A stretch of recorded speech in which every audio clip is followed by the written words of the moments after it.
Você já imaginou nossa vida sem o servidor público? Sem a garantia dos direitos da população, sem o conhecimento dos professores, sem a proteção para nossas famílias, sem a preservação do meio ambiente. É o servidor público quem faz tudo isso. Mas estão tentando destruir esse trabalho, mantendo privilégios para os mais ricos e cortando direitos dos mais pobres. Diga não à reforma administrativa.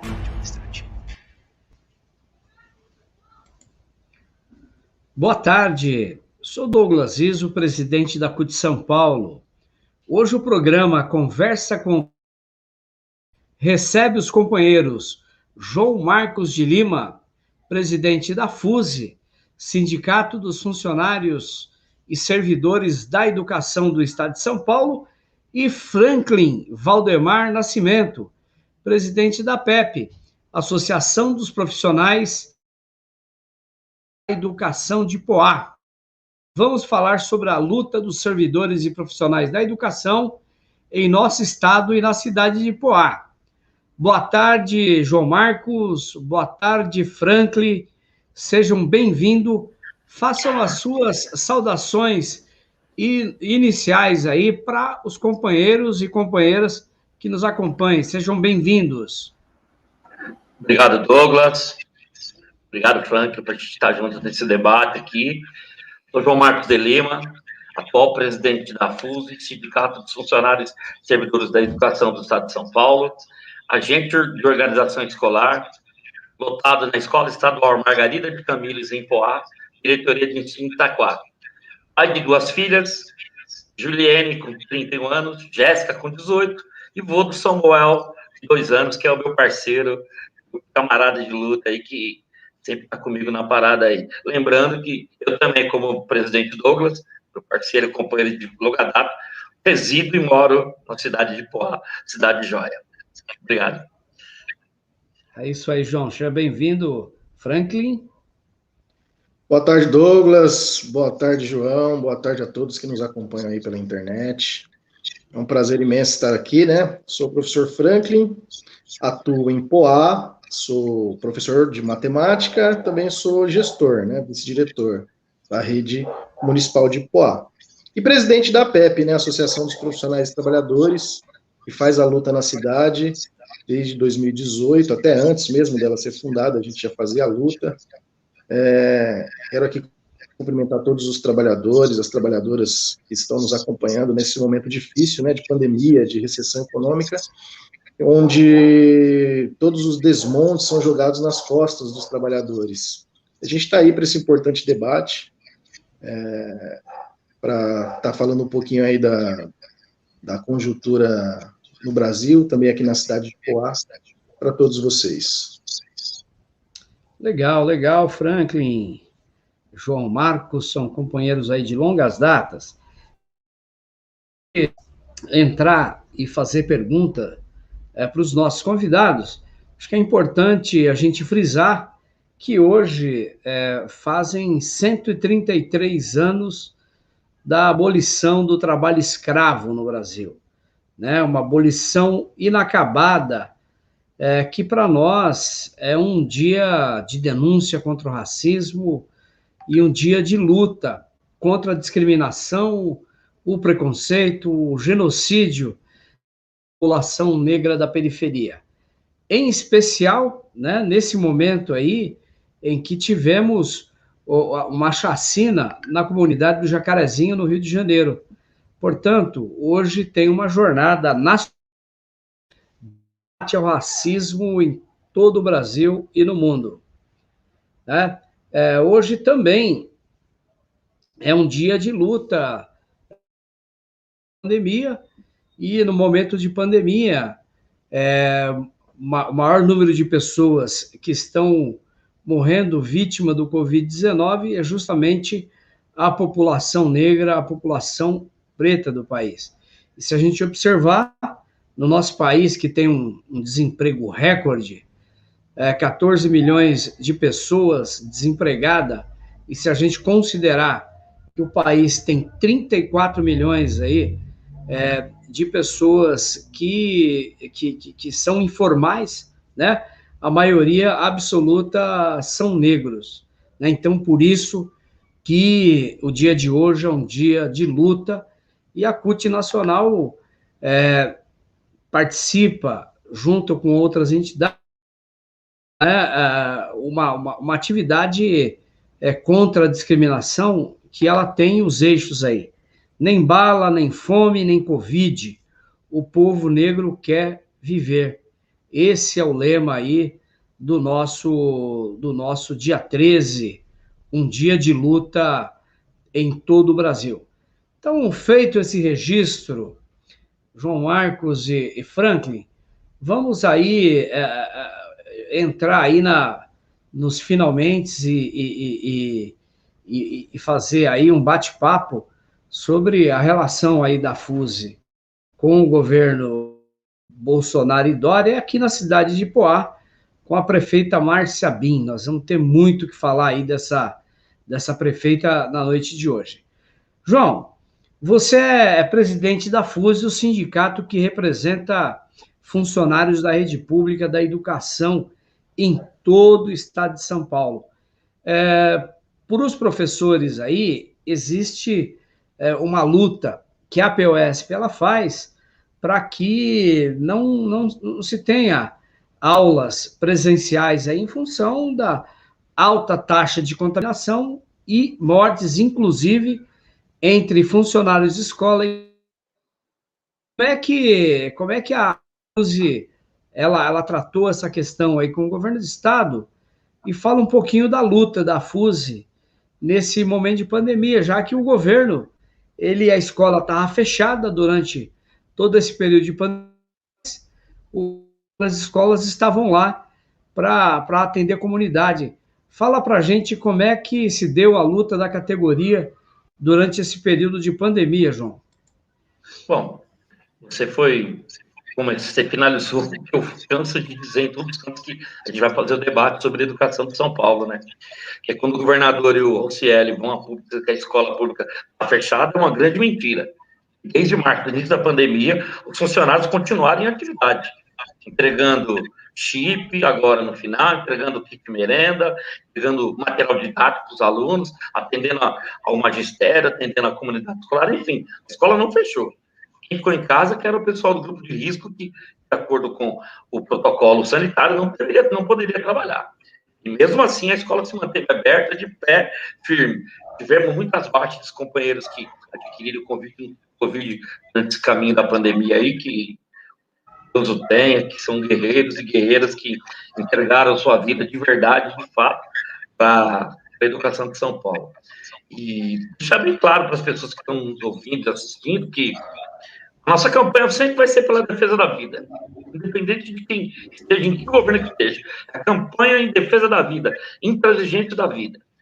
Como eu canso de dizer, aqui 2 professores presentes comigo, Douglas e o Franklin, na parte pedagógica eu não vou entrar no mérito, que não é minha praia, eu não nado nesse lugar, não conheço muito, mas eu tenho certeza que a vida não se recupera, mas o pedagógico recupera. Tem condições de repor todo o espírito comparado. Mas a vida de qualquer ser humano que a gente perca, ela é irreparável e a gente não consegue mais repor. E agora, né, Douglas, nesse processo de bonzinho do governo PSDB, de muita pressão das entidades do magistério, diga-se a POSP e a FUSE, ele liberou vacina para a educação, mas ele liberou Zambeta, né? Com uma perna e para outra não. Os que têm acima de 47 vão ser vacinados, os que não têm não vão. Aí a pergunta que todo mundo quer saber, quem tem menos de 47 não vai trabalhar até receber a vacina? Isso ele não respondeu em nenhum lugar. Quem é do grupo de risco, após tomar a segunda dose, passar o período, vai voltar a trabalhar ou não vai? Porque o secretário, ele bancou um pouco de menino mimado, brabo, arredio, que virou questão de honra pessoal para ele de voltar às aulas de São Paulo. Argumentando que a escola é a última trincheira a ser fechada. Tudo bem, podia ser, mas vacinasse os trabalhadores da educação, não tem problema de trabalhar. Só que vacinasse a gente proteger nossas famílias que estão em casa, né? E hoje a gente vê o transporte público em São Paulo é lotado. A Covid tem para você ir no mercado, para você ir no cinema, mas para você ir trabalhar no trem lotado, ela não tem. Então, são alguns problemas que a gente precisa resolver. Esse governo precisa resolver, né? Ele está maquiando o resultado, divulgando algumas coisas que nós não acreditamos em momento algum, e vou repetir novamente, esse governo do Dória consegue ser o pior governo da história que nós já tivemos no estado de São Paulo. Ele consegue ser pior. E Rocieli vai conseguir, Douglas, ser pior que a Rosa Neubauer. Era intransigente, mas tinha política. O Rocieli é intransigente e não tem política. E detalhe, né? Não dialoga com as entidades de classe, na reabertura das escolas. Propusemos que ele sentasse com as entidades de classe para a gente discutir a abertura da escola depois, durante a pandemia. Nem se ele sentou, ele disse que simplesmente a escola tem que abrir. Fomos reconhecidos por um decreto como serviços essenciais e não somos tratados como serviços essenciais desse governo. A educação nunca foi tratada pelo governo Dória, ou Bolsonaro, ou pelo secretário Rocieli, como prioridade no mandato, no poder público, no comando do PSDB, nessa vida toda que a gente está aí. Legal, João. O diálogo é bem difícil com esse governo do estado, né? Tem perguntas aí que ficam sem resposta. Como é que vacina uma parte da categoria e a outra parte não vacina? Então, quem não vacina vai poder fazer o trabalho em home office, à distância, né? Como é que volta ao trabalho no momento de maior contaminação aí pelo coronavírus? São debates que nós vamos fazer aqui ao longo do programa. Franklin, você que é presidente aí da PEP, eu gostaria que você retomasse aí, passasse um histórico como é que foi essa construção da PEP, já que antes da PEP, a gente fundou aqui na cidade de Poá o Sintep, que acabou tendo os problemas que você sabe que teve, e aí eu queria que você falasse um pouquinho da história do Sintep e da necessidade aí de construir esse instrumento de luta que é a PEP aqui na cidade de Poá. E depois, mais adiante, nós já vamos falar sobre as campanhas que foram feitas esse ano. Bom, Douglas, vamos lá então, né? 2014, havia aqui uma discussão na cidade de Poá, que era a aprovação do Estatuto dos Servidores, né? Aqui a gente trabalhava em regime de CLT até 2014, em 2014 teve essa discussão na Câmara Municipal, e a gente sentiu a necessidade da criação de um instrumento de luta. Por quê? Porque a gente tinha o Sindicato dos Servidores aqui inoperante, que numa discussão de plano de carreira, estatuto, não fazia atuação política, né? De trabalhar ali com as questões, com os funcionários, em busca de melhorar o que estava sendo proposto. Então, na época, você nos ajudou, né, a criar um sindicato, que foi o Sintep. Ele foi fundado lá em 2015, o professor Rodrigo Botelho era o presidente, eu atuava como conselheiro do Sintep. Chegou em 2017, ele teve um problema na eleição, né, porque o professor Rodrigo Botelho acabou exonerando por problema particular, né, teve problema de saúde na família, acabou exonerando, e uma chapa de oposição à atual diretoria acabou fazendo uma eleição fora dos termos estatutários, né, como diz ali o estatuto do Sintep, como dizia o estatuto do Sintep, acabou não tomando posse e o Sintep acabou entrando em vacância, justamente no momento em que a gente precisava de um instrumento de luta para poder brigar com o governo, né, que já vinha demonstrando querer retirar direitos por conta do Banco Itaú, que tinha uma sede aqui na cidade de Poá, a sede do cartão de crédito, então repassava o ISS para o Tesouro Municipal, e esse ISS representava ali cerca de 30% a 35% do recurso. Então havia uma proposta na Assembleia, né, no Congresso Nacional, para mudar essa forma de recolhimento do imposto, para ele ficar na cidade onde o cartão é passado, não mais na cidade onde tinha a sede da empresa. Então, com isso, o orçamento da cidade poderia ter uma queda brusca, né? Ali em 2017 discutia essa queda brusca e o governo já sinalizava com retiradas de direito. Então o Sintep ficou sem diretoria, novamente nós nos reunimos, conversamos e definimos criar uma associação, foi fundada ali no fim de 2017, início de 2018, e a nossa atuação foi muito importante, porque conseguiu barrar alguns retrocessos na época, né? Fizemos a negociação em 2018, fizemos negociação em 2019, fizemos negociação em 2020 com o antigo governo, conseguimos barrar algumas coisas e até avançar em alguns pontos, né?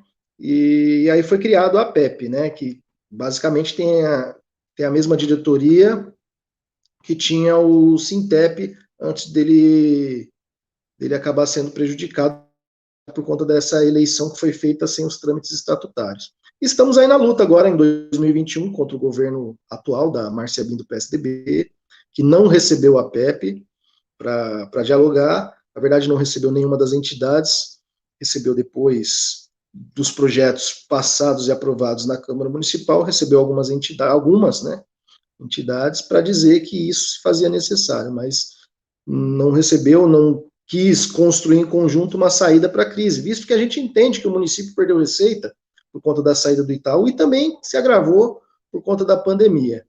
Mas tomar medidas como eles estão fazendo agora, que a gente vai entrar em mais detalhes daqui a pouquinho ao longo da nossa conversa, né?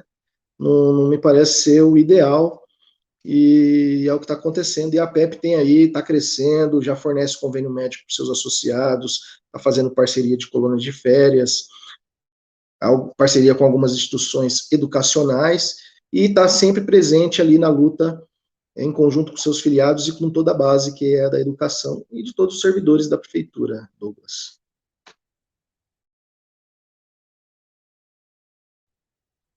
Microfone, Douglas. Eu vou aqui, beleza, Franklin. Eu vou aqui anunciar algumas pessoas que estão nos acompanhando. A Simone Xavier de Jesus, que o nosso presidente João Marcos conhece, é da direção da FUSE e é de Itaquaquecetuba. A Michele Marinho, Michele, um beijão para você, um beijão para a Simone, a Michele que é ali de Itaquaquecetuba, mora no Morro Branco, uma querida, uma liderança importante. O Dantas Eugênio, realmente, presidente, vivemos um descaso da prefeita, onde o ódio tomou conta do Legislativo e Executivo de Poá, e em vezes muito retrocesso aos servidores municipais, né? Deixa eu aqui, ele escreveu mais aqui, municipais, e nem as cestas básicas, que era para ser entregue desde janeiro, não entregaram. Começaram agora, após 5 tristes meses. O Luciano Amaral, também da TV Paulista, de Itaquaquecetuba, está acompanhando o Itamar Calado. Só que ele não é Calado, não. Calado é o sobrenome. Ele fala, viu, João? É lá de Bauru, o Itamar.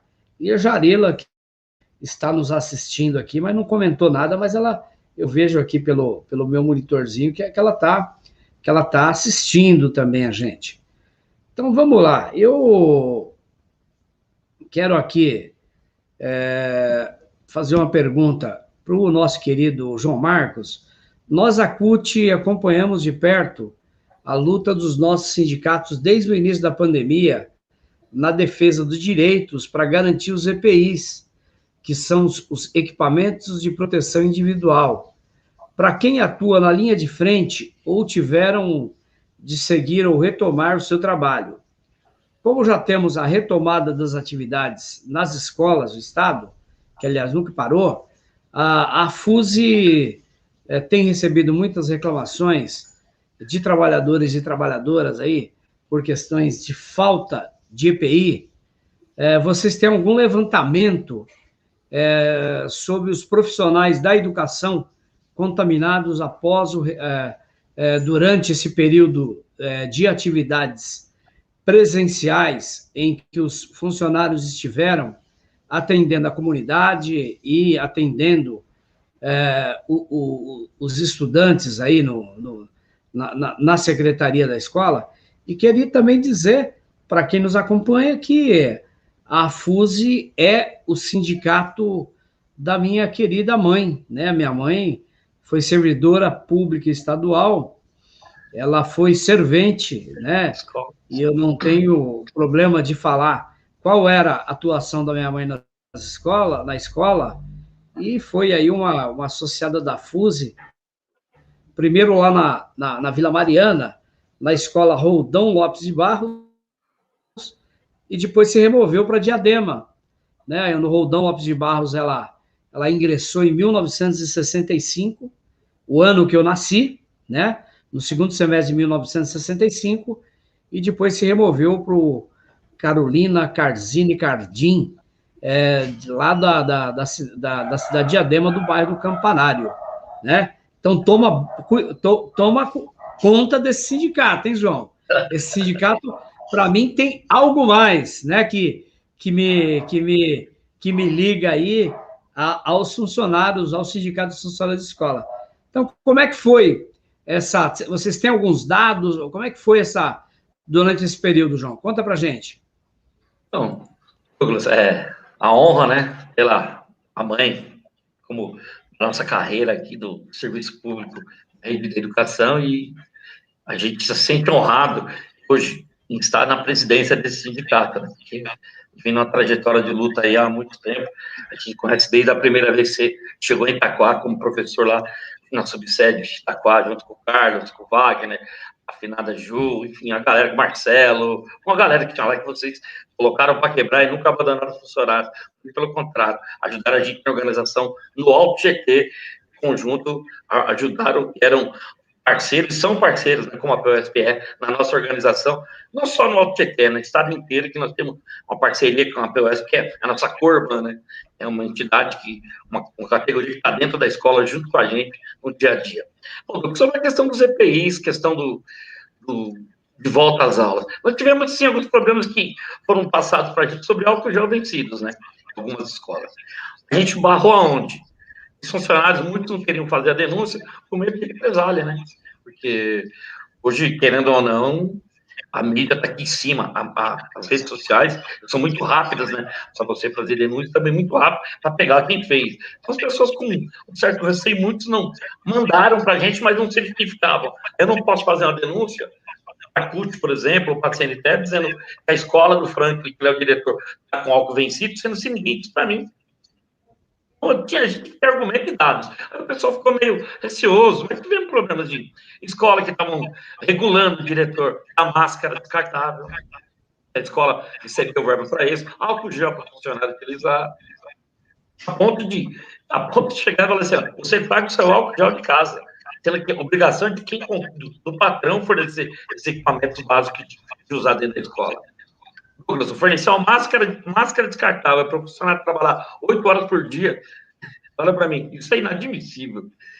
A falta de um pouco de ser humano e de companheirismo de quem está na equipe de gestão. Não são todas, mas algumas equipes de gestão, só por Deus, elas parecem que estão no contrafluxo da história, no contrafluxo da vida. E quando eu propôs abrir as escolas, o Cielo foi bem claro. Foi claro. Responsabilidade de abrir a escola em Itaquá, da diretora de Itaquá, da dirigente e dos diretores das unidades escolares. Eles pegaram uma bomba desse tamanho e seguraram e abriram as escolas. Então, eu não sei o que está acontecendo com esses caras hoje, porque a gente vem discutir a reforma da Previdência, saquearam a gente no IANSP, agora vem a reforma administrativa que nós estamos discutindo junto com as entidades da educação aqui, fizemos até a Escola PEI, nós estamos discutindo, soltando um documento sobre a Escola PEI, que a Escola PEI não é um projeto de ensino integral, é um ensino integral. A escola, não tem nenhuma escola no estado de São Paulo hoje que tem estrutura. O Franklin, que é você que está ajustado enquanto presidente da CUT, que tem condição de receber uma escola PEI. Eles estão levando a rodo. E para nós funcionários é pior ainda. O professor pode escolher, Franklin, de ir para a escola PEI e pagar 75% a mais, né? Nós, funcionários, não temos opção nenhuma. Se a escola que eu estou for PEI não quiser ficar, eu tenho que ficar. É uma escola desorganizada enquanto PEI. Tem clube, tem muita coisa para pouco funcionário tomar conta, para pouco professor, e é uma enganação. Porque a hora que você vai para a escola PEI, na nossa ótica de Paulo Freire, de escola de tempo integral, projeto de escola de tempo, é outro, não é esse. Não é isso que a gente acredita. Que a gente acredita, não, o que deveria ser feito de fato. Então, esse governo do PSDB, ele vem atacando a educação, batendo há muito tempo. A gente vem lá da escola de ciclo básico, escolinha de letra, escola de cor, virou um balaio de gato. Hoje a educação ela não tem uma identidade. A identidade da educação do Estado de São Paulo ainda que o PSDB e a direita não queira. Ela é o DNA de trabalhador da educação que acredita que a educação move e transforma o país e o mundo. Porque nós ainda somos aquele pessoal que abre a escola às 6 da manhã, fechamos às 23 horas, somos aquele funcionário lá que faz a merenda para os filhos da classe trabalhadora, aquele funcionário que cuida na hora da entrada, aquele funcionário que cuida da vida escolar lá dentro da secretaria. Essa escola está de pé porque gente igual a gente ainda acredita que a educação tem jeito. E nós, quando eu digo que a educação ela tem jeito, porque ela, para nós, ela é igual uma droga. Ela entrou na veia, nunca mais você sai dela. Porque você se apaixona. Porque educação, para quem é professor, para quem é funcionário, que está no dia a dia, sabe que ela nunca, o dia é igual ao outro. Não tem um dia igual ao outro na escola. Não tem rotina. Por isso que é um organismo vivo, gostoso, um negócio que a gente não pode apalpar, não pode segurar como produto, mas o sonho da gente sempre é realizado. Quando a gente vê lá um aluno nosso passou pela sua escola, que a gente fala, nossa escola, né, formado em Direito, ou voltando na escola como os professores de Educação Física, Matemática, Física, essa é a escola que a gente quer, onde tem a valorização para o professor, valorização para o funcionário de escola e, principalmente, respeito. O governo de São Paulo hoje não tem respeito nenhum e não dá dignidade nenhuma para o funcionário de educação. O professor está apertado, mas nós estamos bem pior que eles, porque nós não temos salário, nós não temos condições de trabalho, e pior ainda, né? Somos tratados como essencialidade, essencial que não é essencial. Nós somos jogados à direita, à esquerda, lá na última opção, se precisar, porque estão terceirizando tudo, ao vão da valsa, e estão terceirizando tudo que pode ir pela frente. Torno a repetir, a educação transforma as pessoas, transforma o mundo, e os governantes precisam entender que a gente precisa tratar a educação com muito respeito. Mas para isso eu digo para todo mundo, gente.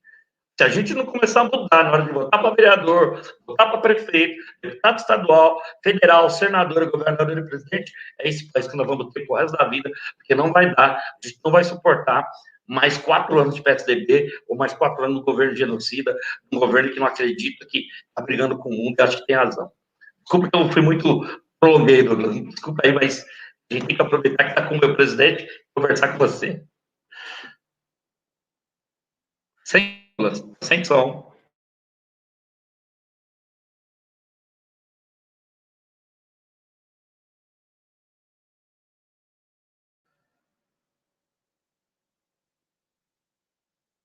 Sem som, Douglas. Está travado aí, não estamos te ouvindo.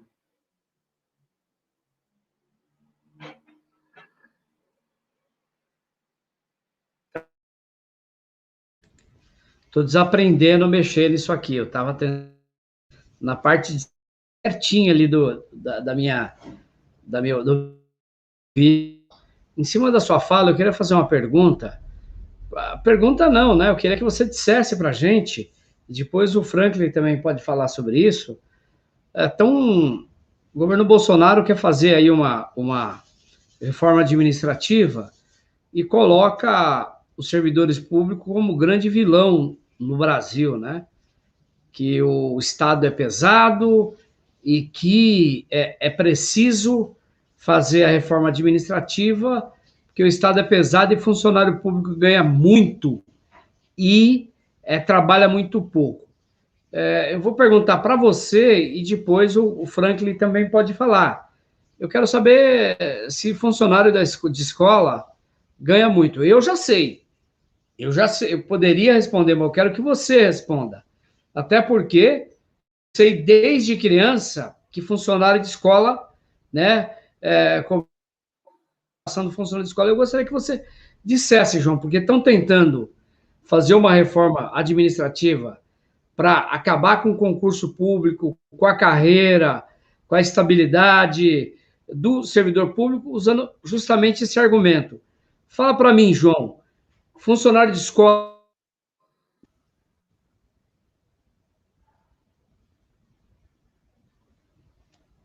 travou, não vi o final, mas eu falei, ganha bem. Vamos começar assim, Douglas. A maioria dos servidores da educação, dos trabalhadores da educação, no caso, funcionários da educação, a maioria recebe um abono para chegar no salário mínimo. Então, já está respondido que a gente não ganha tão bem assim. O problema nosso foi que a sociedade caiu no conto do vigário, os políticos estão aí, dizendo que o grande vilão do déficit público é o servidor público. Nós provamos para você que não é. Não dá para você ver com um servidor com 30 anos de carreira, no meu caso, ganhando R$ 2.200, eu vou quebrar qualquer projeto de governo, qualquer estado desse país, ainda mais no estado mais rico da federação. Não dá hoje você ter mais de 30 anos de carreira. Isso que nós tivemos alguns ganhos aí de progressão, promoção, evolução lá atrás, uma loucura que foi a nossa carreira, que não é uma carreira, na verdade, ela está muito achatada, muito longe de ser uma carreira prazerosa de trabalhar financeiramente. É prazerosa dentro da escola, mas na hora que você está no conta-cheque, a gente passa uma certa dificuldade aí. Então, a reforma administrativa, para enxugar a máquina, ela tem que começar na reforma da Assembleia Legislativa, nas câmaras dos vereadores, nas prefeituras. Vou dar um exemplo da minha cidade aí. Sim, no início tinha mais comissionado que gente. Funcionário que vai lá varrer rua, vai lá cuidar da escola, vai lá cuidar dos prédios públicos. Hoje reduziu um pouco, mas mesmo assim, uma cidade com 17 km² tem mais comissionado que tudo. Uma cidade que tem 17 quilômetros, tem 17 vereadores. Você quer fazer a reforma administrativa em cima do que ganha menos? Que fazer a reforma do que ganha mais. Achar as ricas fortunas, que ninguém quer mexer com isso. Parar de privatizar o que é nosso, de dar para o mundo aí o que é nosso. Porque quando eu digo de privatização, eu digo para todo mundo. Privatização, eu entendo assim, ó. Você tem uma geladeira, Frank, um botijão de gás, e você tem um liquidificador. Aí você vende o liquidificador, porque você tem a fruta, mas você não tem que fazer o liquidificador. Aí você vende a fruta, porque é o liquidificador. Daqui a pouco você vende a geladeira e você não tem nada por lá dentro. Isso é privatização. Você vendeu o que está dando certo. Se é mal administrada, a responsabilidade não é do servidor público. E a população tem que entender. Cada ataque contra o serviço público é menos atendimento que está tendo uma condição de dar com qualidade para a população brasileira. Eu disse lá na hora do PL 529, do 920, que os guerreiros dos servidores públicos de São Paulo que mantêm esse estado de pé. Seja ele da segurança, seja ele da área da saúde, seja ele da educação, seja ele da área do transporte. E hoje, mais ainda, está aprovado. O servidor público ganha pouco, está salvando gente. São os companheiros do SUS. Porque, para eles, muito axé, muita paz para essa galera. Está ganhando muito mal e está mostrando para o mundo que o SUS é o melhor sistema de saúde do mundo, sim, que salva a gente. Então, dizer que a reforma administrativa, qualquer outro tipo de reforma, passa por alejar e tirar direitos e cortar salário do servidor público, é um engano. Esse pessoal precisaria sentar com a gente, conversar mais com a gente, ver o nosso contra-cheque, ver a nossa demanda do dia, saber que nós ganhamos muito pouco. Não temos regalia nenhuma. Porque prestei concurso, entrei pela porta da frente. Eu não tenho cargo comissionado e não tenho rabo preso com nenhum vereador, nenhum deputado, nem prefeito, nem governador, nem nada. Eu entrei por um concurso por mérito, entrei pela porta da frente. Então, eu exijo que me trate com respeito e dignidade. Porque sem dignidade e respeito, o ser humano não vive. O homem não tem condição de viver. Então, isso que a gente exige do governo do Estado de São Paulo, também do senhor Dória, né? Ele trate o servidor público com dignidade, com respeito, e cada servidor público, qualquer secretaria que ele seja, que ele merece respeito, ser tratado com dignidade, valorização, valorização, valorização. É isso aí, João. Deixa eu aqui passar a palavra para o Franklin. Franklin, recentemente, Poá foi objeto aí de uma praça de guerra, né? Teve aí a mobilização dos servidores contra o projeto do governo, e eu queria que você falasse para quem está nos acompanhando o que aconteceu, que projeto que é esse, qual era o objetivo dessa prefeita, e eu quero que você, além de falar sobre os ataques, a forma como o governo da prefeita Márcia Abim tratou aí os servidores, né? das ameaças que sofreu aí as entidades, inclusive ameaça de exoneração de servidores, né? E se essa reforma administrativa tivesse valendo, né? A maioria dos grevistas aqui em Poá seria demitido por essa prefeita autoritária que chegou, não mostrou o que veio e está justamente promovendo política aí de desmonte, de retirada de direitos dos servidores. Explica para a gente essas medidas e diga para a gente, funcionário público aqui de Poá ganha muito, porque é o que estão dizendo lá em Brasília, né? Que servidor ganha muito, produz muito pouco, é um peso para a sociedade, né? O João Marcos já falou que peso coisa nenhuma, porque quem cuida da população no município, 57% dos servidores são do município, 33% do Estado, 10% da União, né? E eles querem fazer a reforma da Previdência justamente com aquele que cuida da população lá na ponta, né? Que é quem cuida da saúde do povo, da educação, da segurança pública. Os marajá, de fato, que são militares e magistrados, estão fora da reforma administrativa. Fala pra gente dessa prefeita autoritária, truculenta, a reação dos servidores, né? Fala um pouco da realidade dos servidores públicos do município e diz para a gente quais serão os próximos passos aí da luta que será feita pela PEP. Beleza, Douglas. Bom, vou responder primeiro a pergunta do funcionário público se ganha bem ou não. Aqui em Poá, os servidores do quadro de apoio do magistério, são cerca de 30% dos profissionais da educação, recebem um pouco mais que o salário mínimo, assim como os profissionais que trabalham nos postos de saúde, no hospital, nos serviços urbanos, são profissionais que recebem ali em torno de R$ 1.500 bruto, e ao descontar ali, fica em torno de R$ 1.200, R$ 1.100. Esse é o funcionário público, né? O professor, ele ganha um pouquinho melhor, né? Mas também tira muitos recursos do próprio bolso para poder dar conta do seu trabalho. E são esses os profissionais que a reforma administrativa quer atacar, né? A estabilidade, hoje, ela é muito importante para que o serviço público tenha autonomia, e o que o governo pretende com a reforma administrativa é justamente enfraquecer essa estrutura para apadrinhar os seus parceiros de campanha, de política, né? E isso a gente não pode, de maneira nenhuma, aceitar. O governo, né, a prefeitura, o governo, a União, né, usar como um cabide de empregos para os seus padrinhos.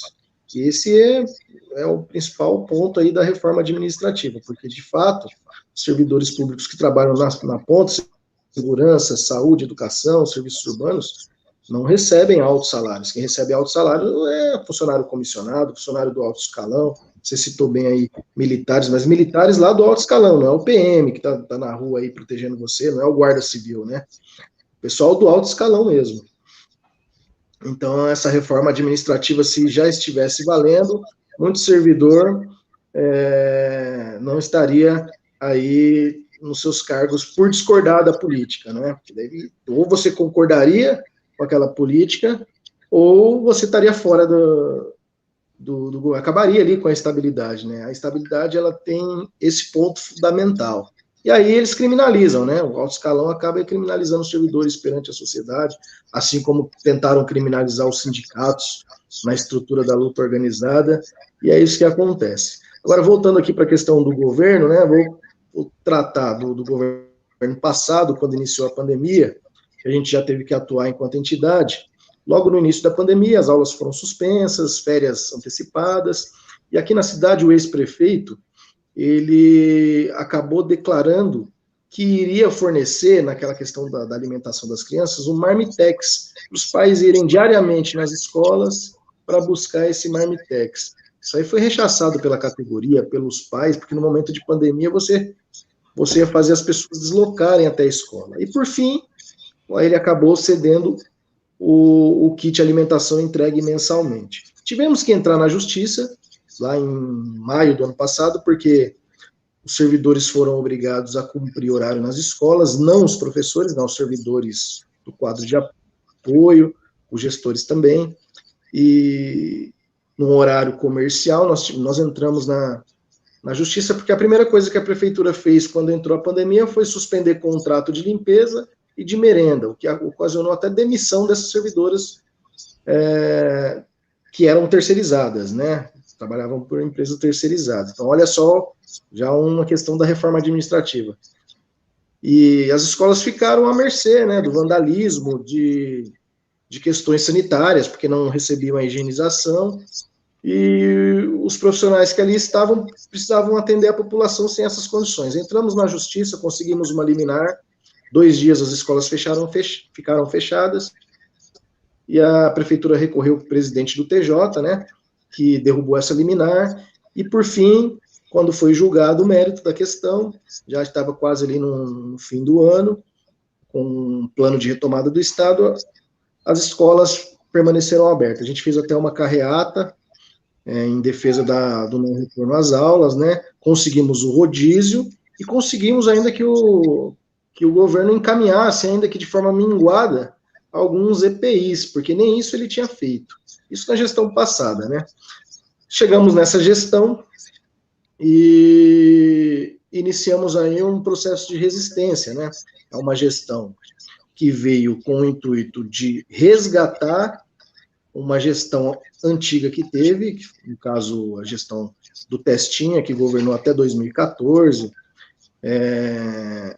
e aí foi bem visto pela população, então, a partir de 2021, agora ela veio com esse compromisso, mas o que a gente viu foi um verdadeiro retrocesso, porque foram coisas colocadas assim de forma truculenta, os profissionais da educação já iniciaram com a equipe gestora tendo que tomar conta de polos educacionais, ou seja, um diretor para até 4 escolas, e depois veio a questão da retirada da estabilidade dos aposentados, então foi uma lei para a Câmara Municipal, retirou a estabilidade dos aposentados, e daí para frente, só projetos de lei em consonância com a Câmara Municipal, porque tinham a maioria dos vereadores ali, né, e foi encaminhando projetos que atacavam os servidores públicos. Começou lá em fevereiro com o projeto de lei número 18, que congelava a carreira dos servidores, e colocava medidas ali de restrição à licença-prêmio, a recebimento de vale-alimentação. Esse não passou, né? Esse, na época, não passou porque as comissões de educação, presidida até pelo professor Rogério Matias, e da saúde também, não deram parecer favorável. Então, esse projeto foi arquivado, a prefeita mudou o projeto, algumas coisinhas, porque ele veio com a mesma roupagem, e aí agora em abril ele trouxe ainda a questão da suspensão do Vale Alimentação. Tudo isso na ideia de reduzir os gastos com a folha de pagamento, era a alegação do governo por conta da queda da receita. E a gente sabe que é argumento falho, porque apesar da cidade ter perdido recursos, esse ano ela está em superávit em relação ao mesmo período do ano passado. Já arrecadou até agora 10 milhões a mais do que arrecadou ano passado no mesmo período. E a controvérsia, né, porque é falácia, dizer que você suspender o Vale Alimentação dos servidores vai impactar na folha, porque o Vale Alimentação ele é uma despesa de custeio, nem impacta na folha. Mas, com a maioria dos vereadores, e mesmo com a resistência dos servidores, né, o projeto foi encaminhado novamente para a Câmara Municipal, os servidores se mobilizaram, teve um dia até que você estava lá, né, Douglas, que a plenária lá, o plenário foi ocupado pelos servidores e as sessões que eram convocadas de forma extraordinária não conseguiu concluir a sessão, teve que ser agendado para outro dia, e projetos que restringem ali direitos, ataca até a questão de 13º e férias, direitos constitucionais, garantido aí na Constituição, e suspendeu o Vale Alimentação, que não corta privilégio, né? Se você parar para pensar, nós falamos dos servidores que ganham pouco aí, né? Salário próximo de um salário mínimo. Você retirar R$400, que é o valor que eles pagavam aqui de vale alimentação, vai fazer uma falta tremenda. E não é a mesma coisa de você tirar R$400 do cara que ganha 10 mil, do chefe, está comissionado lá, né? Tirar R$400 do chefe que ganha 10 mil. Tirar R$400 do trabalhador que ganha R$1.000, do coveiro, dos enfermeiros, dos profissionais da escola que estão ali fazendo a entrega dos kits. Isso é de uma crueldade tamanha. E nós fizemos a mobilização, fizemos a ocupação, caminhamos, né? Fizemos a passeata, fizemos carreata pela cidade. Na última sessão, aí montaram um aparato policial ali, né?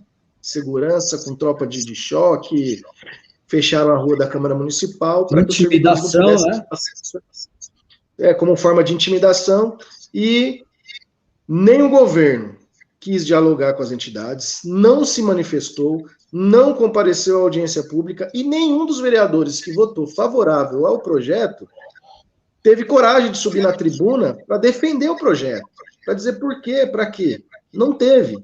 Não teve de olhar, coragem de olhar na cara do servidor ou da população para dizer o porquê que era necessário fazer isso. E a gente sabe que os conchavos foram feitos ali, né? Então, teve intimidação dos servidores, troca de local de trabalho, isso aconteceu na área da saúde, que é onde o pessoal está atuando.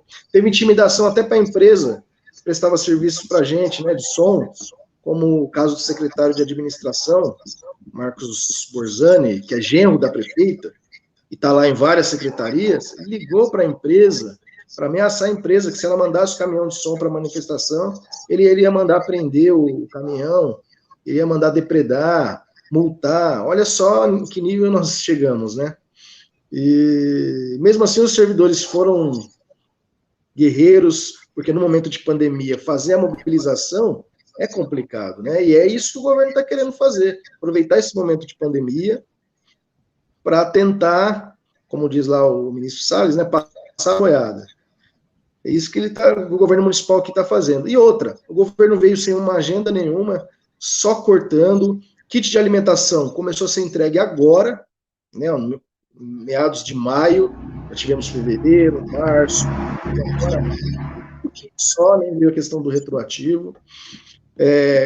Material que as crianças tinham aqui apostilado, o contrato foi suspenso, então não receberão mais. Então, olha só o prejuízo que causa muita gente que não tem o acesso à internet, né, que dependia desse recurso. Agora a gente está tentando buscar, as escolas estão tentando buscar alguma condição de trabalhar com material do Estado, já que, até mesmo por conta dos professores que solicitaram nos anos anteriores, foi feito aí uma questão do livro didático, né, a inscrição no livro didático e uma parceria com o Estado, porque senão os alunos iriam ficar sem material, o Douglas, o João. É muito complicado aqui. E a prefeita tem agido dessa forma, não acabou, né, o projeto foi aprovado, já foi sancionado, a PEP tem um departamento jurídico que já está atuando nos meios judiciais para tentar reverter essa decisão, que está mexendo com a alimentação, né, e os argumentos falhos do governo, de questão de folha de pagamento. E ainda tivemos a semana passada a demissão de professores, de professoras, de funcionários das escolas, de funcionários dos serviços urbanos sendo mandados embora, sendo exonerados por conta de serem aposentados, como se eles trabalhassem, como se o trabalho deles fosse um privilégio para eles ali, né? A gente sabe das questões da aposentadoria, que hoje em dia o valor do benefício, para a ampla maioria ali, é cerca de um salário mínimo, eles trabalham para complementar a renda. E foram pegos de surpresa pela prefeitura, só os profissionais da saúde que estão aposentados, que foram poupados momentaneamente, porque também a ideia é mandá-los embora, e a PEP já entrou com um mandado de segurança, os associados que estão nessa condição de aposentados podem conseguir retornar, porque já está saindo sentenças aí, né, de pessoas que entraram individualmente, conseguindo eliminar para retornar ao trabalho, porque a prefeitura aprovou essa lei no início do ano, né, e está retroagindo, né, tá pegando os aposentados, lá, pessoas que se aposentaram bem antes dessa lei ser aprovada, e está mandando embora, está exonerando o cargo, e onde a questão dos aposentados, da demissão, da perda de estabilidade, tem que valer a partir do momento da aprovação da lei. Então, a gente tem conseguido essas vitórias na justiça e os servidores estão sendo reintegrados ao cargo. E a gente está aqui na luta, viu, Douglas? Prefeita... Legal, a luta continua, né, Franklin? Continua. A prefeita não mostra capacidade para dialogar, o seu secretariado também não, e a gente está aí, né, nessa questão, viu? Legal. A gente precisa avaliar em quem a gente vota, né? Porque a gente vota no candidato do patrão, ele vai atender o patrão, não vai atender os trabalhadores. Acho que é importante essa reflexão para aqueles que estão nos acompanhando. Trabalhador, vote em trabalhador. Vai votar no candidato do patrão, olha a situação. Eu vou aqui, olha, tem muito recado aqui, viu?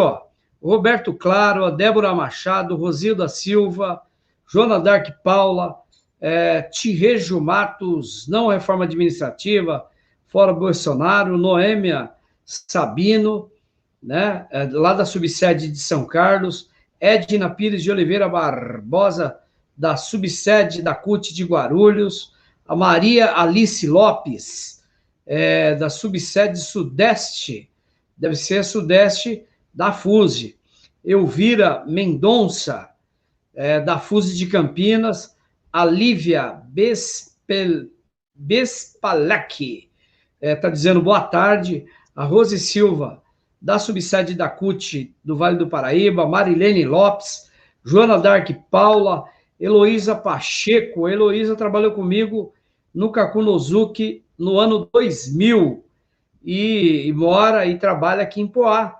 A Heloísa e o Pacheco, o marido dela, somos amigos pessoais. Maria de Fátima Moreira, boa tarde, Macro Sorocaba, lá de Sorocaba, da FUSE. Maria Alice Lopes, Elizabeth Souza Riz, boa tarde, Elizabeth, a FUSE. A Rose Silva, ela está dizendo aqui, parabéns aos profissionais da educação, é um comentário bem... A Jarila Lira está dizendo boa tarde a todos, é da assessoria da CUT de São Paulo. Ednei Graça, boa tarde, parabéns aí pela live. O Dantas, ele está dando boa tarde para o presidente, é vizinho do Franklin. O Dantas, eu acho que é do Sindicato dos Transportes de Guarulhos. Simone Xavier, eu já falei. Luciano Maral já, Itamar Calado também. Cidinha Barreto, a Paloma Nascimento, que também é da direção da PEP. A Márcia Viana, olá, boa tarde, companheirada de luta, é da Secretaria de Mulheres da CUT de São Paulo. A Maria Dias, a nossa Mary, que faz esses memes bonitos que eu mando para todos vocês, é a Maria Dias, a nossa Mary, esotérica Mary. Márcia Viana aqui dizendo não à reforma administrativa, fora Bolsonaro. A Reba Santos, falando que é um grande amigo do João Marcos. A Heloísa Pacheco, o que não me conformo é que nas décadas de 80, 90, 2000, lutamos tanto para chegar numa situação igual essa, né? Com Bolsonaro como presidente e esses governos que atacam os nossos direitos. Mas a luta, Heloísa, continua, a luta continua. A Nicinha, fora Bolsonaro, fora a reforma administrativa, e mando um abraço para todos os servidores públicos, a FETAM aqui acompanhando. O Marcos de Assunção escreveu um texto longo aqui, eu passo para o João Marcos aqui, o Marcos de Assunção, que foi presidente da FUSE. A Vaninha Santos, Matias Vieira, boa tarde, Douglas, Franklin e João Marcos. A Nicinha Lopes ocupar a Assembleia ficaria muito mais fácil com parlamentares eleitos pelos trabalhadores.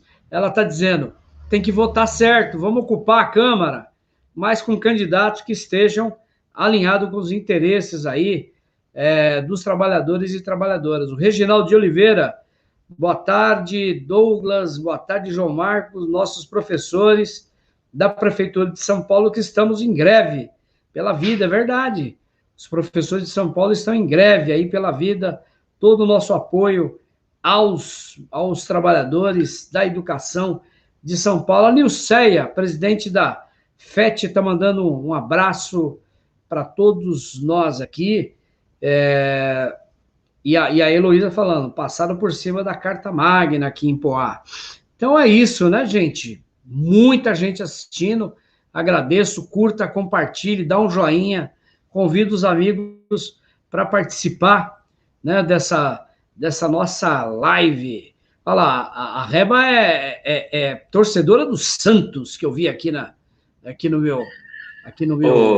O Reba é funcionário da saúde da Prefeitura de Poá, joga bola comigo. Joga muito, e Santista, hein? E Santista. Craque, Santista. Obrigado, meu irmão. Eu vou fazer uma pergunta aqui. Vamos lá. Para os dois, né?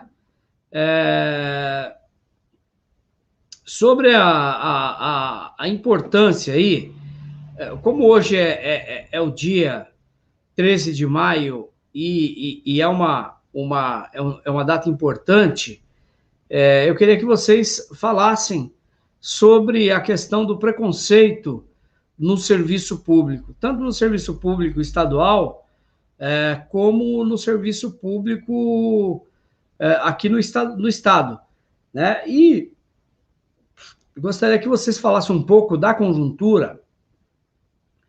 O que vocês estão avaliando aí? Eu, antes de começar aqui essa entrevista, eu estava vendo o depoimento do diretor da Pfizer aqui na América do Sul, né, falando que o governo Bolsonaro simplesmente deu de ombro aí com a negociação com a Pfizer, e que a situação poderia ser diferente. Eu quero que vocês façam um comentário, e nesse comentário de vocês dêem opinião, o que vocês acham, qual vai ser o caminho dessa CPI do Covid? Como é que vai ser a conclusão disso aí? Então, vamos começar pelo João, depois pelo Franklin, e eu quero que vocês já façam as considerações finais. Como diria um amigo meu, eu não vou morrer, não é consideração final, não, é uma consideração. Afinal, sabe o dia que vai ser. Então, agradecer a presença aí das pessoas que estão assistindo aí no ouvido, participando, a galera da FUS em peso aí. Vou mandar aí um abraço especial para toda a FUS em nome da Maria Alice, que é a nossa atual vice-presidente aqui da Sudeste. Maria Alice, beijão, vai sempre. Ao meu amigo Reba, que joga bola comigo no Água Vermelha lá. Reba, tamo junto. Ao Cidinho Sutero, que diz que eu sou mentor, você é inspiração para ele na luta. É muito bom a gente ver mais aluno ocupando cargo de educação hoje, Douglas, e ele sentir a gente como mentor. Isso é muito gratificante, faz um bem pro coração, que não tem tamanho. Agradecer aqui também a Rosana, secretária da CUT de São Paulo. Aqui, Rosana, sua homenagem. Aqui, ó. Vida Negras Importa. Douglas, só tem um jeito de a gente mudar toda a situação de qualquer adversidade das minorias, que se não são minorias dentro desse país. É votar direito, gente. Eu vou usar o que um amigo meu, João Antônio, que foi eleito vereador de São Paulo, deputado de São Paulo, já está no Tribunal de Contas do município. Gente, o voto não tem preço, ele tem consequência. Escolheu errado, vai dar errado sempre. Exemplo vivo, nós estamos passando em Poá hoje, né? Uma prefeita que ganhou a eleição que é nada, aí os companheiros funcionários públicos de Poá, que eu conheço muitos amigos servidores públicos estão passando um perrengue. Eu falo para eles que nós estamos passando um perrengue também aqui com o governador de São Paulo. A nossa solidariedade, a greve dos trabalhadores de educação do município de São Paulo, que são filiados ao SIMPEM. Um abraço ao companheiro Cleiton, que é secretário-geral do SIMPEM, que está nessa luta aí. Cleiton, pode contar com a gente na hora que precisar, vamos estar junto aí. Então, essas mudanças, Douglas, que a gente precisa no país, eu torno a dizer, vou repetir, a gente precisa saber escolher quem nos representa. Porque o voto não tem preço, gente, ele tem consequência. Espaço na política, quando não é ocupado por gente boa, é ocupado por gente ruim. Diga-se passagem, a nossa Assembleia Legislativa é um covil de safado a mando do PSDB, alguns guerreiros vão na trincheira contra os desmandos do PSDB, mas é difícil. Nós temos aí, o nosso maior inimigo hoje está no Palácio dos Bandeirantes e está na Secretaria de Educação na Praça da República, O maior inimigo de cada trabalhador da educação hoje não é o sindicato APUESP, não é o sindicato AFUSE, não é o sindicato APASE, TPP, Aldema, PAMPESP. O maior vilão para nós hoje é derrubar o governo Dória, passar por cima do senhor secretário Ocieli, tirar ele daqui, mandar ele de volta para o Amazonas, que a educação de São Paulo ela não é brincadeira. Ele está dirigindo a maior educação do mundo.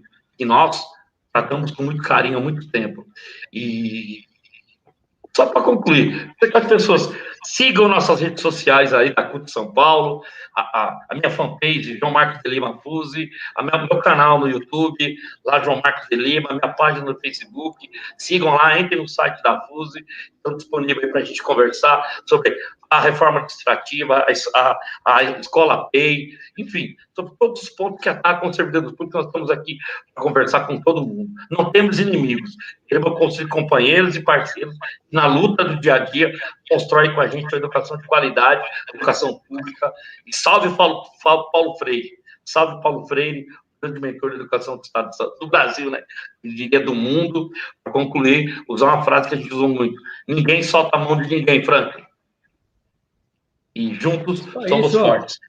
Um beijão, Douglas, um beijão, Franklin, e vamos estar junto aí. A hora que precisar da gente, Franklin, vai do lado na Vila Varela, só passar lá, a gente vai tomar um café, vamos aí percorrer esse município aí, dizendo para o povo que o serviço que é importante. Fala tudo, Douglas. Na verdade, rapaz, quando melhorar um pouquinho aí o tempo, eu vou passar ela na Água Vermelha para tomar uma com você e com o Reba, né? Você é palmeirense, eu São Paulino e o nosso companheiro santista, vamos tomar uma gelada e vamos conversar sobre futebol, né? Aqui a conversa é mais séria. O Franklin também, vamos tomar uma e prosear. Tá combinado, tá combinado. Obrigado, Franklin, então. É contigo. Beleza, isso aí. Já aceitei o convite aqui, viu? Tomar uma. E prosear. É perto da sua escola, hein? E é perto da escola que você trabalha. 5 minutinhos andando ali, já perto de casa aqui também. Eu moro aqui no Jardim Estela. De carro não dá nem 5 minutos. Mas então, vamos lá. CPI do Covid, né? Muita contradição. Os ex-ministros aí e das políticas do governo Bolsonaro, né? A gente viu aí as últimas entrevistas, teve o Pazuello ali que acabou não comparecendo, né? Alegou problema de saúde, que teve contato com pessoas infectadas, e a gente não sabe se de fato ele teve ou se ele está fugindo, enfim. Ele que foi o cara que ficou mais tempo ali, né? Subordinado ao Bolsonaro, implementando, porque os outros ainda tiveram, né? O Mandetta e o Tais ficou pouco tempo. O Mandetta ainda teve aquela questão de que Bolsonaro se sentiu perdendo espaço, teve ali um certo confronto entre os dois. Agora o Pazuello foi aquele que ficou maior tempo e ainda não foi lá. Agora a gente está tendo os representantes das empresas aí, né?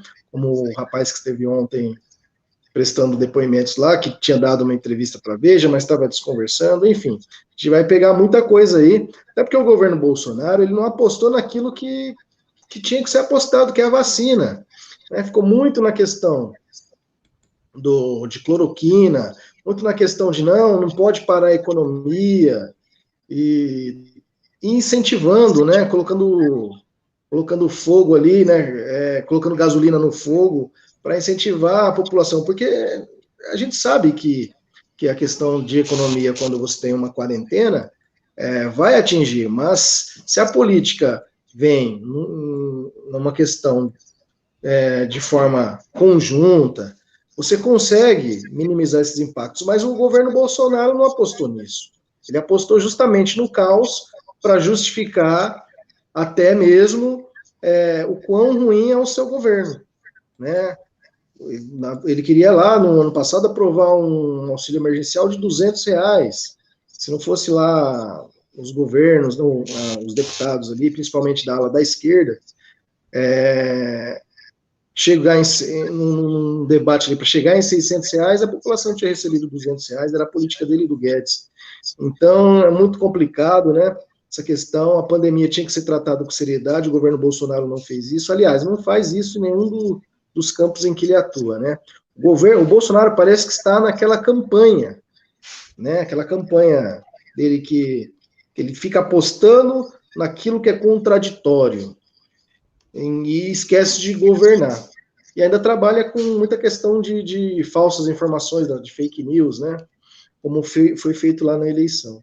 Isso é muito complicado. E hoje a rede social, ela é muito forte, né? E tirando essa questão da fake news, hoje as informações chegam de forma instantânea. E aqui em Poá, talvez, isso esteja prejudicando até mesmo o governo, no sentido político, porque o governo veio sem uma agenda, acreditando que poderia tomar algumas medidas como tomavam lá atrás, onde a população não se movia, não existia aqui entidades de luta, servidores de Poá. Hoje está diferente, hoje você precisa dialogar, hoje você precisa construir em conjunto e buscar atacar o problema como deve se atacar, e não da maneira como está sendo feito. Então, tanto a nível federal como a nível estadual também a gente vê com Dória, né, que também parece que está num embate com Bolsonaro ali, esquece de governar. E aqui, na cidade de Poá, a prefeitura também deixa a desejar. É muito complicado aí, viu? E Douglas, João, obrigado aí pela oportunidade, tá? Estamos juntos aí na luta. Pode deixar, já conversei com o Douglas compareceu lá, o João também. Se a gente chamar, ele comparece aí para nos auxiliar na luta. A gente segue em luta aqui em Poá, um momento difícil, né? Eles já estão cogitando outras séries de questões e a gente já está aqui articulando o pessoal para tentar fazer a nossa defesa. E estamos à disposição aí para quem está nos assistindo. Tem a página da PEP, que está sendo aí bem administrada pelo professor Rodrigo, que é um dos diretores, aliás, o inspetor Rodrigo, né, inspetor de alunos da rede, que é diretor da associação, está comandando bem a página, acompanhou bem lá as nossas lutas. Nós temos o site da PEP, temos os grupos de WhatsApp com o qual a gente conversa com servidores e também com a população, estando trabalhando nas escolas, porque a gente não é afastado, a gente ainda não tem esse privilégio de ser afastado para dedicar 100% às atividades à luta, né? A gente então vai caminhando em conjunto com as nossas atividades do cargo com as atividades das entidades, para não deixar a peteca cair. E agradeço muito, viu, Douglas, a sua presença aí, sempre nos auxiliando, sempre nos deu aporte jurídico, tem a federação também, acho que a Nilceia está assistindo também, agradeço pelo aporte jurídico que tem nos dado aí no enfrentamento dos governos, principalmente esses governos aqui em São Paulo mais tradicionais, né, que tem uma agenda para si próprio e não para o trabalhador. Legal, legal, gente. Então, encerrando aqui nosso bate-papo, agradecer a todos aqueles que nos acompanharam, que curtiram, que compartilharam, que deram seu joinha, que comentaram aí. O estado inteiro esteve nos acompanhando. Mandar um abraço para o Cidinho Sutero, Cidinho que era da rede estadual, agora só está na rede municipal de São Paulo, né? Foi companheiro nosso lá do Eugênio Vitório de Liberato, né? E todos aqueles, o professor Reginaldo de Oliveira, que também é da Prefeitura de São Paulo, enfim, todos vocês que nos acompanharam. E a semana que vem, o Papo de Presidente recebe outros convidados, mas é um horário aí da gente dar o espaço para os sindicatos, para as federações, para as confederações, trazer aí toda a luta que está sendo enfrentada no estado de São Paulo. Então, parabéns, João Marcos de Lima, presidente da FUSE, parabéns, Franklin, pela luta. Sigamos em frente, sempre vocês podem contar com o apoio da nossa Central Única dos Trabalhadores, que ela está aí justamente para fazer a luta. Luiz Gabriel entrou, olha lá, Luiz Gabriel, que é professor aqui em Ferraz e é presidente do PT de Ferraz de Vasconcelos, uma jovem liderança aqui do Alto Tietê. Então, um abraço, somos fortes, somos CUT, a luta sempre vale a pena. Grande abraço. Aqui, ó.